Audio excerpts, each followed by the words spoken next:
You're in real estate now, you're growing this incredible empire, but it didn't start that way, right? So I'm working in a mine. I then got into engineering qualifications. Yeah. I was making really good money at that age. I'm like on 130, 150 grand a year at the age of like 20. You're the beautiful mix between corporate, creative, you're like the biggest energy in the room. If you had to tell me, Benny, this was the lesson I learned in my 20s, what is it? Whatever it is right now that you think could be a disadvantage, if you're going to obsess about anything, you would be obsessing about how to turn that into an advantage. We're just all living every single moment in our 20s right now for the first time ever. I think we need a frame of reference. When you're in your 20s, you are experiencing most of the things that you're encountering for the first time. But then you get on the other side of a couple of those things and you look back and you go, okay, it was shit to go through, but I'm still here. If I could go back and live my 20s again, or if I could have any influence on yours, it's just that.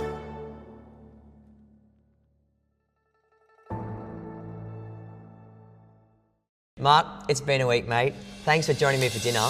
Mark Kentwell is a serial entrepreneur, investor, and former rapper with the group Lefta Centa. He's built multi-award-winning businesses in real estate and beyond, while also making his mark in Australia's hip-hop scene. From laying down tracks with Lefta Centa to mentoring future leaders and producing scalable ventures, Mark brings ambition, creativity, and energy to everything he does. His journey blends artistry and entrepreneurship, proving you can succeed on multiple stages at once.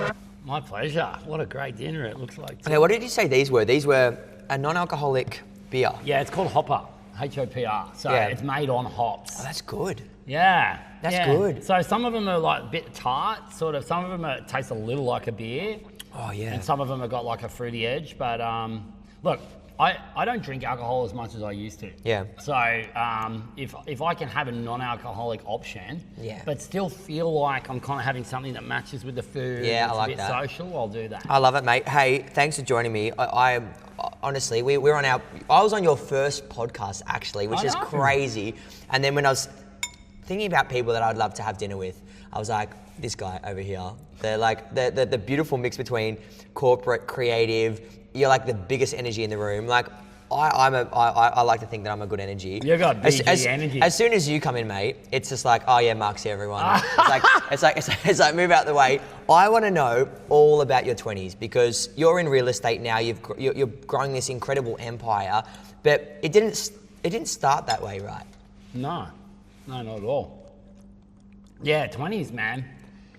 It's a wild time. In my view, it's a wild time. And so I was in my 20s, I was still in the mining industry. No way. Yeah, so I did really well at school, but I left school early. So I was really academic. Yeah. But I could just not see myself sitting through 6 years of uni. Yeah. You know, to go and What get a age were you master's. when you left school? I left in the middle of year 11. Oh wow. So yeah, almost Like, the whole towards thing. the end of year 11. Yeah. Yeah. So I tried to leave at the end of year 10. I did well on the school certificate, and then I went for an apprenticeship, got it, but failed the eyesight test. No way. I didn't realise I was meant to wear glasses at that stage. I hadn't tested them enough, obviously. But Yep. yeah, so I went into the engineering sector. So it was trades first, then engineering. And so that was really about getting out in the workforce, making some money, kind of figuring out who I am in the world. I bought properties early. Yeah. But then I wanted to be involved in something that had more kind of influence, more people, things that I could create my own stuff. And I flirted with music. Yeah. And I was quite serious about it. We played some really big gigs. We might get into that. But I ended up choosing business over it, and I went into the real estate industry. Yeah. So tell me, so how long have you been in real estate for now?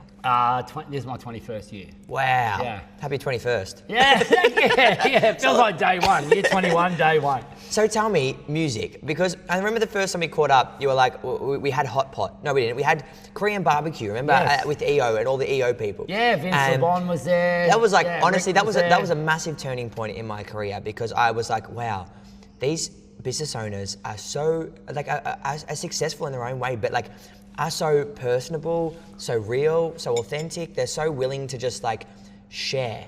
And then I joined EO as an accelerator. That's right, because you were around the edges at the time saying, could I get involved in this accelerator thing? And I was like, this is incredible. I remember we having a discussion though about your music space. And like you grew a band that was like starting to like tour around and like support some big names. Take me back to like early 20s. I want to hear about it because I'm a music. I love my music. Yeah, right? you're a music man. So so I'm working in a mine. I've done my trades. I then got into engineering qualifications. Yeah. I was making really good money at that age. Like back then, like we're talking 02, 03, 04, whatever it was. Yeah. I'm like on 130, 150 grand a year at the age of like 20, 21. Really? Yeah, so, look, and I worked for it, but like I felt like I was doing pretty well. And, but I'd always been into music. I did it at primary school, I did it in high school, I was in punk bands, and then I got into freestyling, like hip hop. Yeah. I'd always been able to rhyme and make jingles. So the Beastie Boys, being a punk outfit first, they went into hip hop, and I followed them into hip hop. Yeah. And some of the older kids, you know, of the brothers and sisters of my friends were into it. So I started freestyling, started battle rapping, and then right around the time 8 Mile came out, the Eminem movie, they were doing lots of battles at pubs and stuff. It was like a national phenomenon. And I got encouraged by a bunch of my friends to go in it. So I went in this battle, and I won the first round. I went back a week later, I won the next round, and then I came back for the grand final round. I got knocked out in the semi to this like iconic dude that got to the grand final and got beat by like the OG of the whole Newcastle region at the time. So I got picked up by a group then, and they asked me what crew I was in. I didn't know what they were talking about. I was wearing like tight jeans and a Von Dutch hat, and everyone else was like super baggy and like backpack full of spray cans. But it was a really unique outfit. We call it Lefta Centa, Leftacenta, like left of the center, even spelled a bit more ochre. But it was a hip hop meets dance music, basically. So it was a really upbeat vibe. We had a lot of live instruments on stage, like electric violinist, flutes, like all the instruments, lots of dancing, lots of different MCs coming on, and we were supporting like Hilltop Hoods on their tour. No way, so that was like early 2000s? Yeah, early 2000s through to kind of, I ended up tapping out at 2007 because I'd already started a real estate company by then, and it was like 3 nights a week in music. The rest was in, Yeah, it was just too much, especially with a weekend style role like real estate. And look, I was half serious about going all the way with music. Like I was so into it, and I was like, when I get into something, I really get into it. Yeah. But like, you know, there was a couple of things. I didn't feel like the actual sector of music we were in was conducive to growth. Like the hip hop industry in Australia is very different than in America. In America, it's about rising out of the projects. Yeah. You know, in Australia, as soon as we started rising, all the people who'd been tapping us on the back started like, you know, trying to suppress us. You know, it's about the struggle. It's about the underground. How did you cope with that? How did you cope with, I guess, growing in business during that time in your 20s? Because like, you're young, you're starting to build this, you know, this empire of a real estate organization called Presence, isn't it? Yeah, right. But then knowing that that's moving so fast, and your life in business is moving so fast, but where your passion lies in music was just, it was just going so slow and it was being suppressed. Like, talk me through how that made you feel during that time, because I could only imagine that's really tough to navigate. Yeah, well, I think the first thing was that I was just experimenting with everything. What really helped me a lot was I was always a community builder, which you've talked about on my podcast. Like I look around, there's this history of everywhere I've gone. I moved around a lot as a kid, different places, like all around Australia. And every new school I went to, every new location I went to, I would just find a tribe of people that were doing similar things, or even encourage them to do things with me. Yeah. And then we would form a collective of some sort. So I sort of had that anyway happening, whether it was business, whether it was schoolmates, whether it was sport, whether it was music. And I just felt like business was a continuation of that. It was just more things for me to absorb myself in. So I didn't really feel pulled at that stage. If anything, I felt a bit disappointed that there wasn't more options in the music to go further. It was really an all or nothing bet if I wanted to go all the way with it. Yeah. Yeah, wow. I think I feel at the moment as someone that, being that sole trader freelance vibe that I've started in, as the photographer, the videographer, the DJ, the MC, the lighting engineer, the consultant. Ever so much now, I'm starting to refine into like the one thing, or the things that actually like, you know, can simplify my life so I can really commit to it. But it is always that feeling of going, imagine if I went in on one thing, but always being scared to lose everything else that you have. How did you navigate that? Yeah, that's a good one. That's a really good one. So, for me, it wasn't a big deal leaving the mining industry. Like, I went in there really as a logical next step to school because I knew I was going to add value wherever I went, but I knew I'd add less value if I stayed in the schooling system. It just wasn't cut out for my style. I always wanted to grow as quick as I could grow, not at the pace that they were saying I was allowed to grow. And how did you identify, though, that was something that you were that person? Was it just an inkling? Was it in your gut? Like, how did you know that? Well, yeah, part of it, I suppose, and I'm reflecting back on this, you know, a lot of it's intuition at the time. This is the funny thing. I look back at myself in my 20s and I still think that I thought with the same brain as I think now. Yeah, like, that's the weird thing about it, right? Because, like, I think there's a lot more wisdom inside us than it looks. Yeah. Just to others. We're doing things that are rash because we haven't done that thing before. We don't know the consequence of it. But if you look at how we make decisions, there's still like a guiding force happening there somewhere. And I think for me, I was very academic at school, but I was also like on the edge of naughty. So in primary school, boundary pushing, right? Yeah, in primary school, they gave me what, ducks of the school, which is like not even a thing anymore, but when you get the highest academic. It still is but not in primary, I think in high school. Yeah, and then like, you know, but I got in trouble a lot. And that principal said to my parents, don't let him go to this big public high because he'll end up with the naughty kids. So my parents packed up everything, sold the house we had and moved to an area where there was a private school. Like it was so committed. So I guess you always just had that intuition in your gut to be like, nah, I know that wherever I go, I'm going to be a boundary pusher. I know I'm going to bring greatness. So I'm going to trust this right now. Well, I think I think it was easier for me because when I left that school, the private school, I went to the next school, I was a whole year ahead of my year. Like, you know, and so I just kind of fucked around, you know, like I made friends and I just did what people at that age do and just be impressionable and, you know, worried about your peer groups and all that. But like, I still managed to get really great grades in year 10. And then, you know, I got to the next stage and I got really great grades there. And that's despite all the shit that we were doing at that age as well. So I thought, I'm gonna be okay if I'm able to be intellectual like this. That doesn't mean I think that academia is, well, you need to be academically smart. You just figure out what your strengths are. And I felt that my strengths were better suited out there in the working world. I eventually wanted to have my own business, but I couldn't see a path directly to that from doing more study.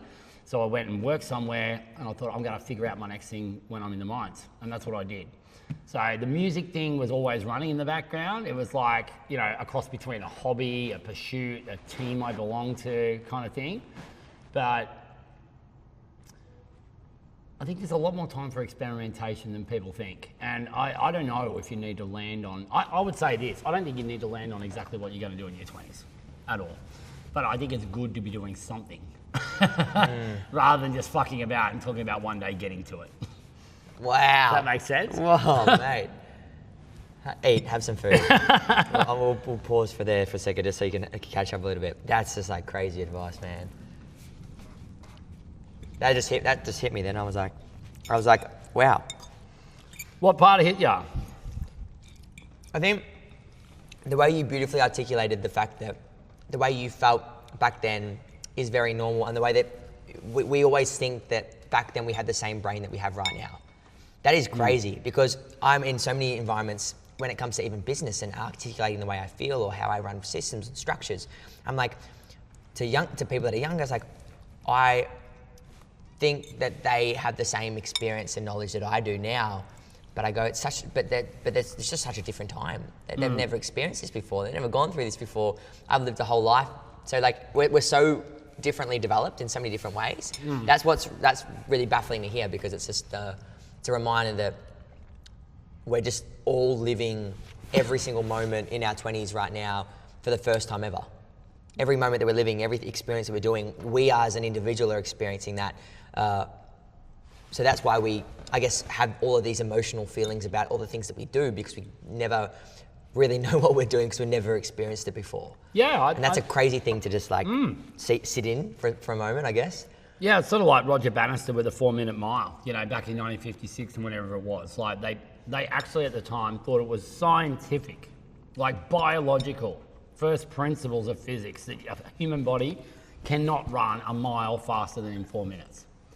Now, when you listen to that now, you're just like, that is so stupid to say that it's impossible. Yeah. You know, they actually thought it was the laws of physics. And then Roger Bannister runs it in 4 minutes. And then within like 1 year, there's like 8 people that run it.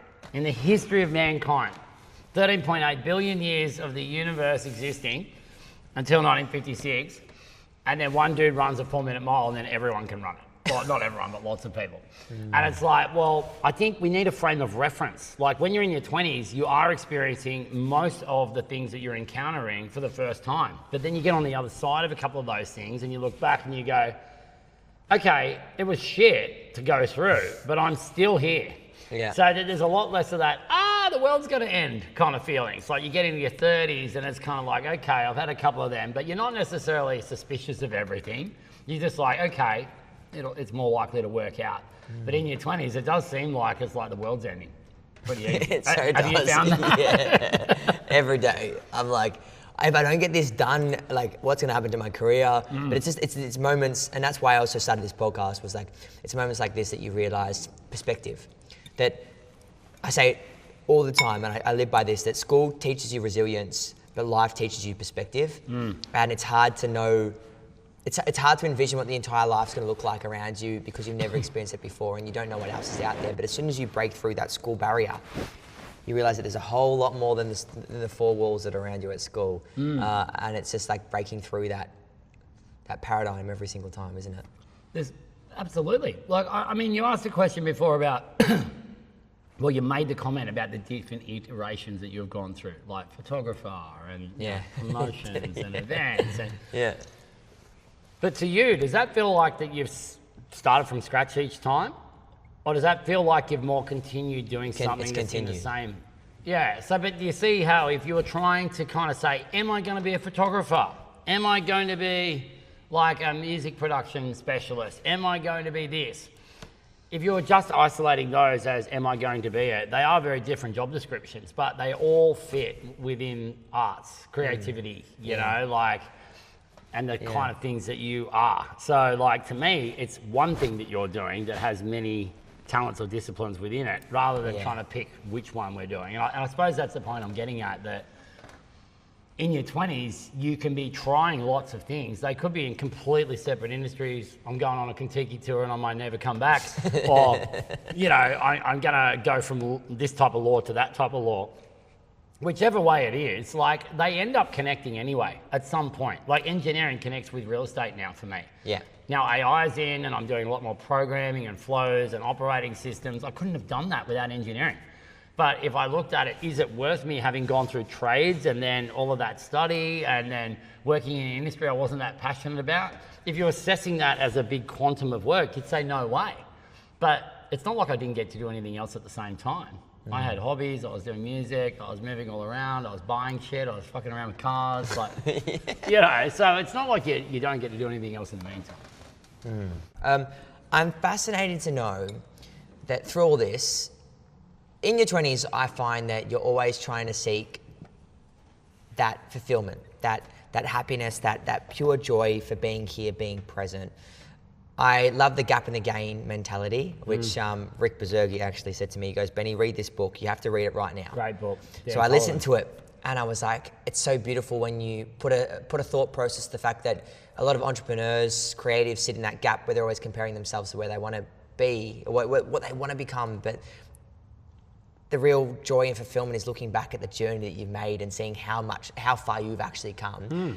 What's your definition, or what moment in your life did you sit there and go, that pivoted or that changed, you went, I'm actually happy and I'm fulfilled with what I have or what I'm doing right now? I was looking at some photos on similar things to this, right? So we're just saying anywhere in the 20s, are we talking? Yeah. Look, there's a couple of moments in my 20s. There was one moment in my 20s in music, right? We had just supported the Hilltop Hoods, right? So they were doing an album tour for The Calling, which was the big breakthrough album for them. That's the one that had nosebleed section in it. Yeah. And they come out of Adelaide. I don't think they'd played Newcastle before, certainly not in a major venue. And we got like one of the main support slots, Lefta Centa. And we went and played them. I had a battle on stage with a guy that later in life ended up working with me. Like, well, you know, blades of Hades, legends of people, right? And I remember being side stage, drinking the rider, you know, like backstage. Like side stage so I could see the concert, you know? And I'm in this little protective section and I just felt like, man, I've fucking made it. Like, I've made it. I'm doing something I love, which is music. And there was a chick in the front row that was getting squashed, like, you know, from the kind of mosh and everything going on. And she's just like, she was gesturing to me like, she was just overwhelmed. But she was handling it, but she wasn't having fun, you know? And she eventually just said, can I just come over there? Like, and I'm just like, well, fuck. I'm not allowed to do this, but I mean, what are they going to do, man? It's a hip-hop show. There's people everywhere. I waited for the right time, and I just said, yeah. And I just kind of pulled her over behind the speaker.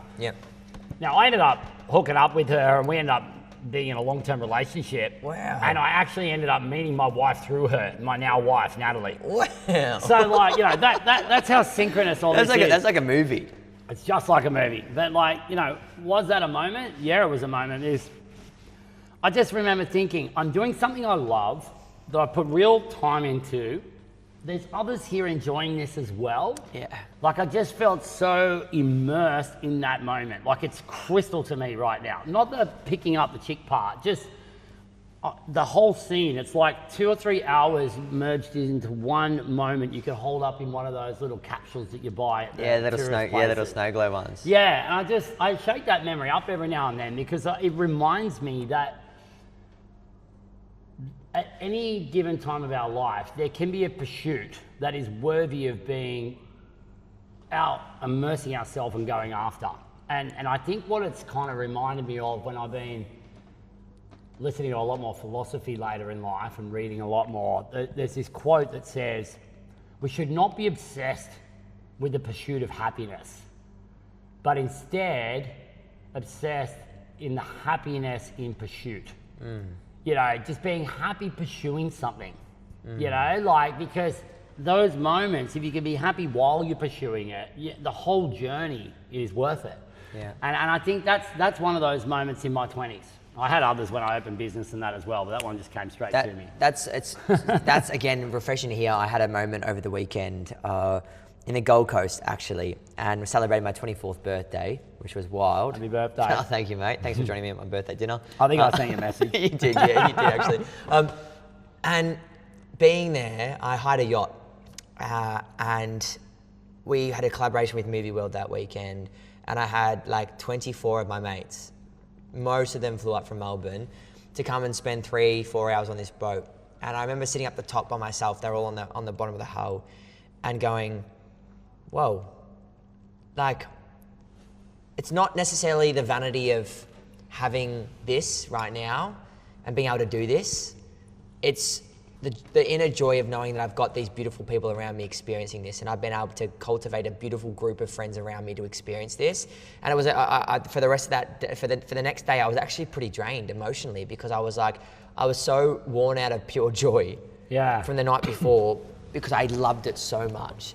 And it's so nice to hear that there's those moments in your life that you keep coming back to, because that's a moment for me now. Even this week, today I was head down in admin for a business going, fuck, I need to get this done. But I look back and was like, what a fucking weekend. I just had that. And like, here I am living on my terms, doing the work I want to do, going to have dinner with Mark afterwards in a studio that I own. This is so cool. And I'm 24 and I'm loving it. And I think that conversations like this and hearing that just gives someone like me in my 20s peace of mind to be like, 1, you don't have to have it figured out. 2, we all make mistakes. And 3, that the joy is really in the journey. It just excites me. I get excited hearing it back through your lens, you know, like, because when you've asked me that question before, I've got to share these because like they all tie together. Yeah, right? tell me, all right. So another one was when we opened our business, right? Because I was just looking at these photos today. Yeah. My media team's putting up a bit of a journey post for me, like a carousel. Yeah. And it's of Dad and I, right? We started a real estate business together from scratch. Now, he'd been working at another business for like 18 months. Yeah. And he had a kind of almost forced career change based on what was happening in the industry he was in, and he sort of pivoted, and I'm glad he did, obviously. Here we are. But there's this photo of me and him. I've got this suit that I went and bought, like from my redundancy payout of the mines. I took a voluntary redundancy to get the payout, permanently retired to get the long service leave, all that stuff. And I've gone and bought this suit from Ruben F. Scarf, which is kind of like half polyester. Like I'm sweating bullets in this thing. I've still got a goatee and like an earring. I'm pale as because I've been working underground. And I'm sitting there in this suit, and my dad's doing the same. We look like we just a couple of mobsters or something, like we just gone to a dress-up party. But I just remember thinking, my parents all their lives have worked with their bare hands to keep our family going, really. Like through the recession of the 90s, they started in very humble beginnings and they renovated houses with their bare hands. My grandparents were involved in everything. And they just sold them to pay the interest, make a bit of profit and go to the next one. They weren't doing it to build a portfolio of 100 properties. It was like 15+% interest. But here I am with my dad in this real estate business we've started. My mum was a silent director. And I'm now practicing that as a professional, you know, and I've taken myself through this course. I did it to also keep my partner company at the time, that same chick that I met at the Hoods concert. But now I'm with my family, and they've taught me this through my lived experience. I learned about real estate. When I did the course, the teacher thought I was already in real estate. And what this means to me right here, Benny, as we're having this convo, is that it means to me that this is a journey I was always meant to be having, right? And all of these experiences we're collecting along the way, what if we just looked at our journey like, this is the journey I'm meant to be on, not putting any thought into there could be a better one for me. So what are all the points I have to collect in this video game? Like, what are all the experiences I have to have? Like, what's the key that I need to get out of that box so I can go and unlock the next level? Yeah. Because I look at that, the music industry got me into real estate because that chick at the front there was in real estate. Yeah. And I went and did my certificate. Then I ended up in a business with my parents that taught me about real estate through doing it in front of me my whole life with their bare hands, right? So you see the synchronicity of the whole thing? Why did I end up at that school in the first place? You know, well, because I was at school and I was in a band there, and then I went to that school and then they had a band and then I got into a band at that school. Yeah. So that was all aligned as well. And then I look at my wife, who I married in my 20s, right? And another significant moment, like, our wedding vibe was Pulp Fiction meets Kanye. That was your wedding. That was our theme. Right? That is crazy. Because Pulp Fiction, like I've got tats of Pulp Fiction on both arms, like Uma Thurman there and John Travolta there. Oh, so the tats are cool. Yeah. So like Pulp Fiction, Kanye, right? I'm listening to music. It's my favorite movie. We then have this wedding, and I've got this Roberto Cavalli suit with all these diamantes on it that we picked up in Europe or something. Got my beautiful wife Natalie there. We're with all these people that we love, and they're from school, they're from soccer, they're from music, they're from real estate, they're from the mining industry. Like, I just look at this spread of people, and we're in the limo, you know, before we go to the actual reception, and I just remember just soaking it all up and just going, wow, this life is just this colourful collection of all these experiences I've had, and it's all amalgamating right here, and that was 20 years ago. Wow. 2 kids, you're living in Melbourne and Sydney now, aren't you? Between the two? Yeah, mostly living in Melbourne now. Yeah. We pretty much live in Melbourne, yeah. It sounds like if you were to go back to your 20s, you wouldn't change anything. But what's that one lesson that you learnt in your 20s? If you had to sum up the one thing that you took from your 20s, ultimately, was it the fact of, you know, that life is this journey? Because I truly believe that, my mum even said this before she passed away, that everything happens in the right time, space, place and sequence for us and the way it needs to. Like, the universe will always provide what it needs to, when it needs to, because this is your journey. And the way you manifest, the way you attract, the way you treat people is, you're creating the energy around your life. But what was that one takeaway that if you had to tell me, Benny, this was the lesson I learned in my 20s, what is it? I think the lessons that I've learned in my 20s, I've learned being way older than 20s. You know, if that makes sense. I'm looking back at my 20s now. And the big lesson I've got for you in your 20s is that right now there's things about you that you want to do, you want to share, and you're worried that's going to hold you back from who you want to be.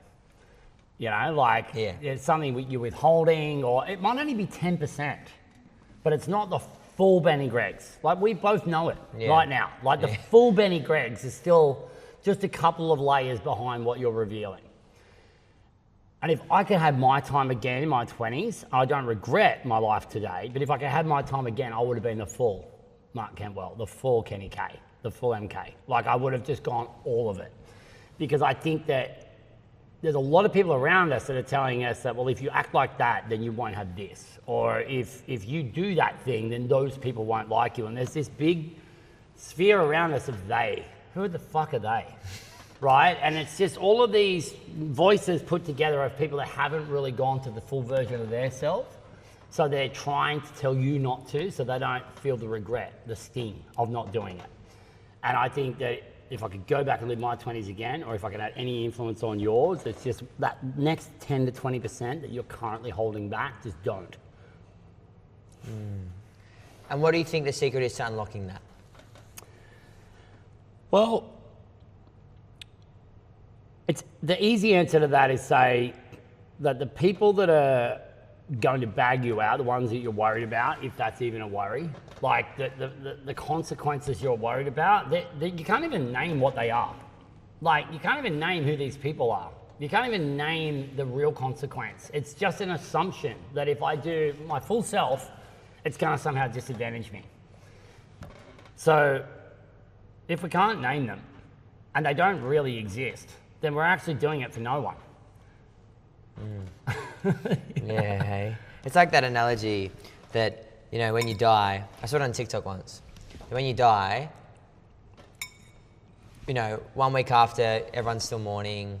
2 weeks after, people, you know, their leave's finished, they go back to work.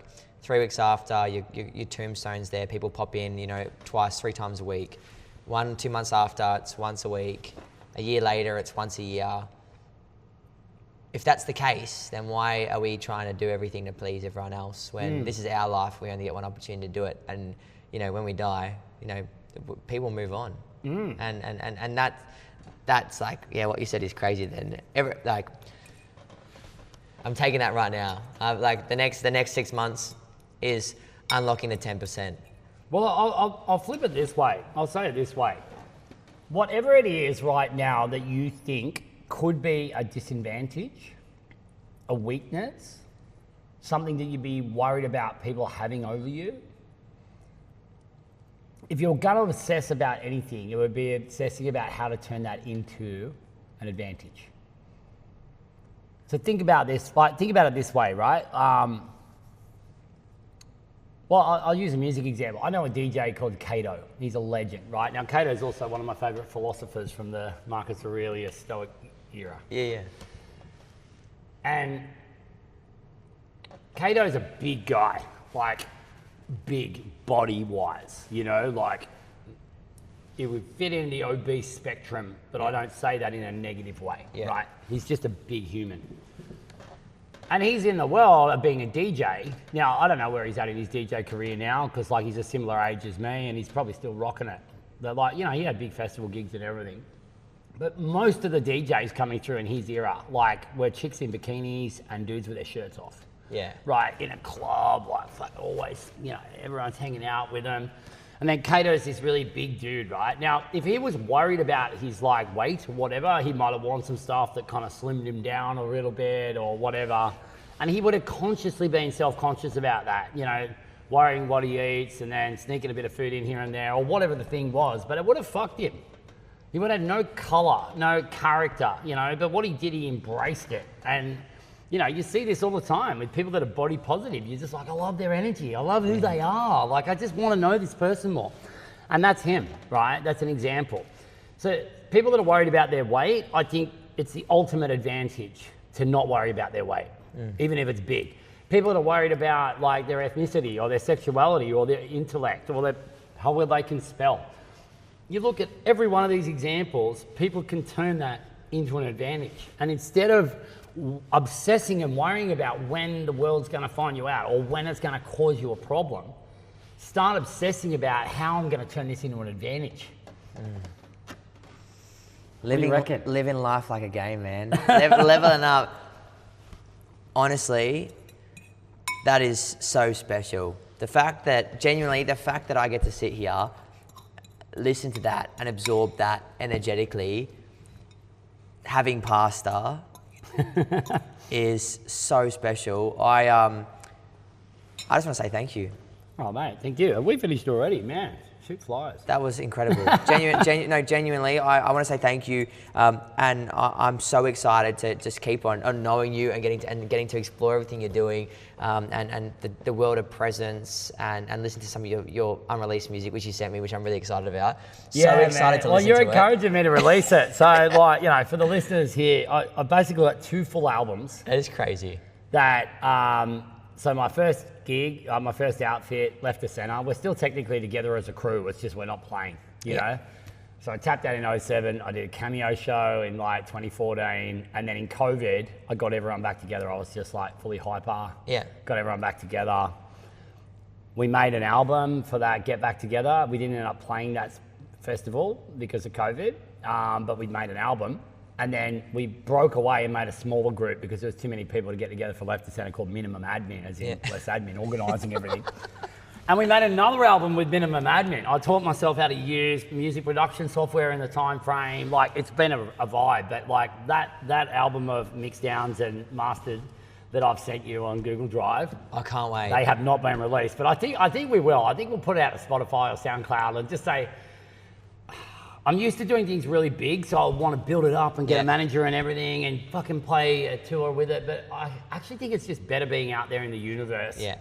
You know, like, it's not my career, but like, I do feel like there's some ears that can listen to it, because I listened to those tracks just the other night. That's what brought it up. And then I saw the topic of this podcast, advice to Ben in his 20s. Most of my songs I have written are for me. Yeah. Just like this podcast is for you. And I think that there's nothing wrong with that. You know, because like in this world we're in now, this is what I'm leaving you with.